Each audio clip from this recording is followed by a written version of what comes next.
Sairam electronics and batteries आणि Bajaj finance घेऊन येत आहे आपल्यासाठी भव्य lucky draw. Dasara Diwali bumper lucky draw offer. Total 21 बक्षीस. पहिला बक्षीस बजाज प्लॅटिना, दुसरा बक्षीस LED टीव्ही, तिसरा बक्षीस फ्रीज, चौथं बक्षीस मोबाईल, पाचवं बक्षीस सायकल आणि बरीच बक्षीस. ऑफर कालावधी 1 ऑक्टोबर ते 30 November. 0% down payment. Sairam electronics and batteries, Rahuri. Chaitanya दूध, आपल्या परिवारासाठी पिशवी बंद शुद्ध दूध, गाईचं शुद्ध गावरान तूप, श्रीखंड, आम्रखंड, पनीर, मँगो, व्हॅनिला, शाही लस्सी, दही आणि अनेक दर्जेदार उत्पादने, तसेच चैतन्य ॲक्वाची पाणी बॉटल. पारनेरनगर विधानसभा मतदारसंघामधील महाविकास आघाडीचे उमेदवार राणीताई निलेश लंके यांच्या प्रचाराचा नारळ भाळवणी इथे फुटलाय. यावेळी पारनेर तालुक्यातील अनेक दिग्गज नेत्यांनी राष्ट्रवादी काँग्रेस शरद पवार गटामध्ये प्रवेश केलाय. यावेळी महाविकास आघाडीचे उमेदवार राणीताई लंके यांनी म्हटलंय की मला भाषण करता येत नाही, मी विधिमंडळामध्ये काय बोलणार अशी टीका विरोधक करतायत. मी विरोधकांना निक्षून सांगते, मी खासदार निलेश लंके यांच्या पावलावरती पाऊल ठेवून काम करणार आहे. मी खासदार लंके यांची वाघीण आहे आणि कामाला देखील वाघच आहे, हे लक्षात ठेवा. माझ्या नादी लागू नका, असा इशारा महाविकास आघाडीच्या उमेदवार राणीताई निलेश लंके यांनी दिलाय. बाळवणी येथील सभेत त्या बोलत होत्या. सभेमध्ये जिल्हा परिषदेच्या कृषी उत्पन्न बाजार समितीचे सभापती बाबासाहेब तांबे आणि शिवसेने शिंदे गट तालुका प्रमुख विकास रोहकले यांनी राष्ट्रवादी काँग्रेसमध्ये प्रवेश केलाय. लंके म्हणाल्यात की सभेला जमलेली आजची ही गर्दी पाहता ही प्रचार सभा नाही तर विजय सभा आहे, असं म्हटलं तर वावगं ठरणार नाही. खासदार निलेश लंके हे आमदार असताना त्यांनी मतदारसंघासाठी मोठा निधी आणला. भविष्यात देखील विकास कामांची ही परंपरा सुरूच राहणार आहे, असा विश्वास लंके यांनी व्यक्त केला. यावेळी खासदार निलेश लंके म्हणालेत की ज्यांनी पक्षात प्रवेश केला, पाठिंबा दिला, त्यांना सर्वांना प्रतिष्ठा सन्मान दिला जाईल. पूर्वीच्या सहकाऱ्यांना देखील त्यांचा सन्मान मिळेल. राजकारणामध्ये कोणी कोणाचे मित्र अथवा शत्रू नसतात. महाविकास आघाडीमध्ये विविध विचारसरणीचे पक्ष एकत्र आले आहेत. तुम्ही एकत्र आले तर बिघडलं कुठं, असा सवाल खासदार लंके यांनी उपस्थित केलाय. तर यावेळी अहिल्यादेवी होळकर यांचे वंशज भूषणराजे होळकर, प्राध्यापक शशिकांत गाडे, बाबासाहेब तरटे, माधवराव लामखडे, जयंत वाघ, अशोक घुले, बाबासाहेब तांबे, विकास रोहकले, राहुल झावरे, बंडूशेठ रोहकले, सुरेश धुरपते, तसेच सुदाम पवार, बाळासाहेब हराळ, बबलू शेठ रोहकले, प्रियंका खिलारी, सुनीता झावरे, संभाजी रोहकले सर, तसेच गंगाराम रोहकले आदी या ठिकाणी उपस्थित होते. सगळ्यांच्या बाबतीत हेच केलं. लंके साहेब, मला तुम्हाला सांगायचं आहे, तुम्ही जशी तुमच्या प्रचाराची जबाबदारी माझ्यावर दिली, तुम्ही आता लोकसभेत खासदार आहे आणि तुम्ही एकटे नाही, तुमच्या बरोबर आणि 8 तगडे पैलवान आहेत. तुम्ही सगळ्यांनी हा जो धनगर आरक्षणाचा प्रश्न आहे तो तितक्याच ताकदीनं लोकसभेमध्ये तुम्ही मांडाल, ही मी तुमच्यावर जबाबदारी सोपवतो. इथं आमच्या ताई बसलेल्या आहेत, मी त्यांना आत्ताच आमदार म्हणतो. आपण आमदार होऊन गेल्यानंतर आपल्याकडून सुद्धा आम्हाला हीच अपेक्षा या सगळ्या समाज बांधवांना की या आपल्या विधानसभेमध्ये आपलं महाविकास आघाडीचं सरकार आल्यानंतर आपणही तितक्याच ताकदीने आपल्या परिसरातल्या या मोठ्या प्रमाणात असणाऱ्या मेंढपाळ बांधवांच्या प्रश्नासाठी निश्चितपणे भांडाल आणि त्यांच्यासाठी प्रयत्न कराल. ज्या पद्धतीनं अहिल्यादेवींनी या देशामध्ये काम केलं तसं एक आदर्श महिला राज्यकर्ती म्हणून आपण काम कराल आणि या परिसराचा विकास कराल, याची मला खात्री आहे. फार वेळ मी घेणार नाही, मला पण पुढे बारामतीला जायचं आहे, उद्याचे बाकीचे कार्यक्रम आहेत. त्यामुळं आपण सगळे सुज्ञ आहात, थोडासा विचार करा. हेच सरकार, आपण महाराष्ट्र एवढं पुरोगामी विचाराचं हे महाराष्ट्र आहे. छत्रपती शिवाजी महाराजांनी 18 पगड जातींना सोबत घेऊन इथं काम केलेलं आहे आणि या महाराष्ट्राच्या भूमीला शरद पवार साहेबांनी, यशवंतराव चव्हाणांनी, विलासराव देशमुखांनी स्वतःच्या जीवाचं पाणी करून जपलेलं आहे. या महाराष्ट्राचा सलोखा, आपल्या सगळ्यांमधला एकोपा त्यांनी टिकवलाय. महाराष्ट्रातला पाण्याचा प्रश्न असू द्या, वेगवेगळे विषय असू द्या, त्यांनी चांगल्या पद्धतीने हाताळले आणि या 10 वर्षात या भाजपच्या सरकारने या सगळ्या गोष्टीवर पाणी फिरवण्याचं काम केलं. आपल्याला धनगर समाजामध्ये एक त्यांनी कुठेतरी विष कालवण्याचा प्रकार केला की पवार साहेबांनी आपलं नुकसान केलं. मागच्या पिढीला हे माहिती नसतं.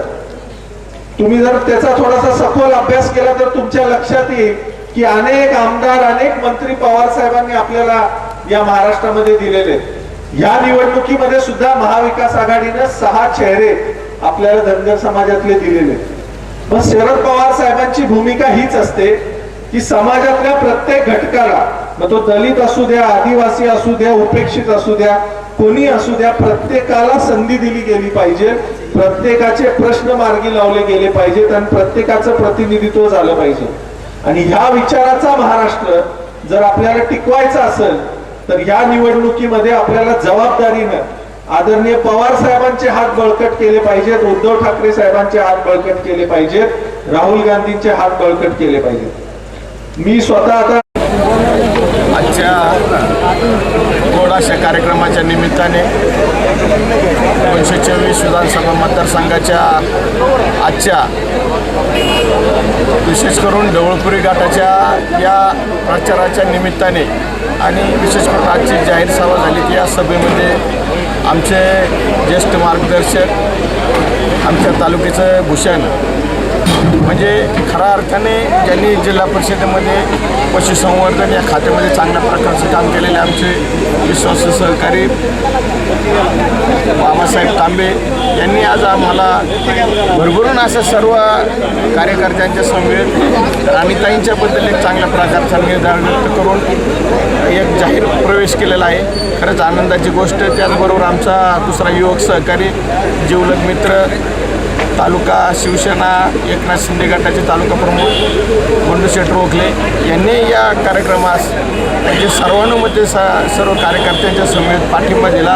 खरं तर या दोन्ही आमच्या सहकार्यास खूप खूप शुभेच्छा देतो आणि इथून पुढच्या काळामध्ये एकदम चांगल्या प्रकारचे एकजुटीने काम करणार आहोत असं मी सांगतो आणि थांबतो. रामकृष्ण हरी, रामकृष्ण हरी. पाठिंबा देण्याची मुख्य भूमिका तसं पाहिलं तर ही प्रक्रिया लोकसभेलाच आमची बैठक झाली होती. कमिटमेंट तिथंच झालं होतं पण ते फार उशीर झाला होता कारण शेवटच्या 2-3 दिवसामध्ये ती प्रक्रिया झाली होती. त्याच्यामुळे काय ऐन वेळेला कार्यकर्त्यांचा आग्रह पाहता ते निर्णय घेता आला नाही. परंतु त्याच वेळी ठरवलं होतं की बाबा विधानसभेला आपल्याला लंके साहेबांबरोबर राहायचं. पण का राहायचं तर लंके साहेबाची संघटन करण्याची पद्धत, काम करण्याची पद्धत आणि आमच्याकडे असलेल्या नेतृत्वाचा अभाव हे सगळा विचार करून आणि आमच्या परिसरात जे काही आम्हाला मानणारे कार्यकर्ते त्यांची 5 वर्षे पुढे ससे फुलपट होऊ नये.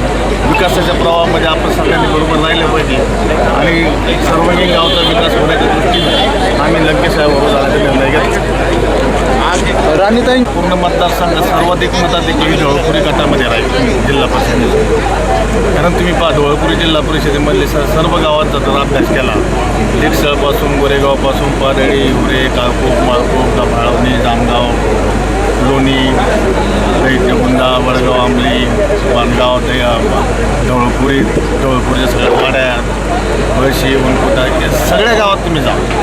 माझ्या माहितीप्रमाणे दोन्ही गट एक गट गाव पातळीवरती दोन्ही गट एकत्र काम करतात आणि ज्यावेळेस दोन्ही गट एकत्र काम करतात त्यावेळेला कमीत कमी माझा स्वतःचा अनुभव की सर्व गावं ही 70% एकटे राणीताई लंकेंना चालतील आणि उरलेल्या 30% बाकीचे सर्व उमेदवार राहतील याचा मला आत्मविश्वास आहे. चांगल्या पद्धतीने आपण सगळे एकत्र एक दिलाने काम करू. राजकारणामध्ये सगळे नवे जुने असं काही नसतं. 50 वर्ष काही लोकांनी पवार साहेबांबरोबर राजकारण केलं. किती? 50 वर्ष. माझा तर काल परवाचा जन्म आहे पवार साहेबांबरोबरचा. पण कधी कधी 50 वर्ष राजकारण करणारे लोक सुद्धा आम्हाला सांगतात की तेवढं पवार साहेबांना सांगा बघ काय कारण. शेवट विश्वास संपादन करणं सगळ्यात महत्वाचं असतं. काय संतोषराव बरोबर आहे? विश्वास संपादन करणं सगळ्यात महत्वाचं असतं. ठीक आहे, मागचं काय असं झालं गेलं गंगेला गेलं. शेवट आहे ना राजकारणामध्ये विसरायचं शिकायचं असतं. काही लोक काय म्हणतात ना, मुंह में राम और बगल में छुरी, तशातली आपली सवय नाही. ती सवय नाही. काय जर राग आला ना समोरासमोर 2 शब्द सांगून तुम्हाला सुनावलं जाईल एखाद्याला. पण माग जवळ घेऊन लोक राजकारणात डाव करणारा मी नाही, राजकारणात डाव करणारा मी नाही. त्यामुळे निश्चित तुम्ही सगळेजण आले. गावाचे गाव एक शिक्की करा. आपलं मताधिक्य कमीत कमी 1 लाख मताचं मताधिक्य मिळालं पाहिजे. किती? कम से कम अरे समोरच्या उमेदवाराला गाव सापडूस तर आपली निवडणूक संपून जाणार आहे. राहिले किती आता 12 तारीख उजाडली थोड्या वेळाने. 12 तारीख 13 राहिला. मला पण कळा ना, मला कळालं नाही म्हणून तर खासदार झालो. टायमिंग घड्याळ कळालं असतं तर नसतं झालं. त्यामुळं राहिले 5-6 दिवस हे जुळत नसतं. काही काळजी करू नका. निवडणुकीपुरते भूक्षेत्र उठून जमत नसतं. निवडणूक आल्या लोकांच्या लग्नाला दहाव्याला श्रद्धांजली व्हायला जाऊन लोक डोक्यावर घेत नसतात. 24 तास 365 दिवस निलेश लंके आणि निलेश लंकेच्या पूर्व कुटुंबाने समाजासाठी वाहून घेतले. आणि कोण आरोप करीत असते एकाच घरात आमदार आणि एकाच घरात खासदार. अरे आम्ही काम करतो, आम्हाला काम बोलताय ना, काम करतो ना. आणि सांगितलं जातं की आता लोक विधान भवनात काय मांडता येणार का नाही. काम करणाऱ्या माणसाला काय अशक्य नसतं. आणि ढवळपुरीची MIDCचा मगाशी कुणीतरी विषय घेतला. ढवळपुरीची MIDC आपण करणार म्हणजे करणार. मी ढवळपुरीच्या MIDCच्या बाबतीत अधिकाऱ्यांची बरोबर त्या ठिकाणी मिटिंग पण केली. अधिकाऱ्यांचा सर्वे पण बरोबर आहे ना, तुम्हीच होते. अधिकाऱ्यांना दाखवलं पण. उदय सामंतांबरोबर आपण मिटिंग केली. पण ज्यांना आपण लोकसभेला जागा दाखवली त्यांनी खोडा घातला म्हणून ती MIDC राहिली. पण राज्यामध्ये येणारं सरकार हे महाविकास आघाडीचं सरकार असताना आणि ते सरकार आल्यानंतर पहिली ढवळपुरीची MIDC केली जाईल या ठिकाणी शब्द देतो. जे पाण्याचे काही प्रलंबित प्रश्न आहे ते प्रश्न सुद्धा आपण लवकरात लवकर सोडू आणि आपला मतदारसंघ वेगळ्या उंची घेऊन जाण्यासाठी आपण निश्चित प्रयत्न करू हेच या ठिकाणी सांगतो. रामकृष्ण हरी. यानंतर आपले सर्वांचे आपले विनोद गायकवाड, C24 तास, पारनेर.